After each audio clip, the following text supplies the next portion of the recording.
पावलांनी आम्हा वाळवंटी तुझी म्हणून ज्ञानेश्वरांना माऊली म्हणतात. निघाली तुझ्या नाम घोषात इंद्रायणी.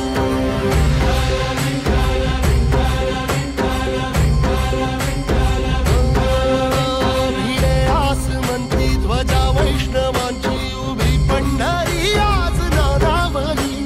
तुझे नाव ओठी तुझे रूप ध्यानी जीवाला तुझी आस गा लागली.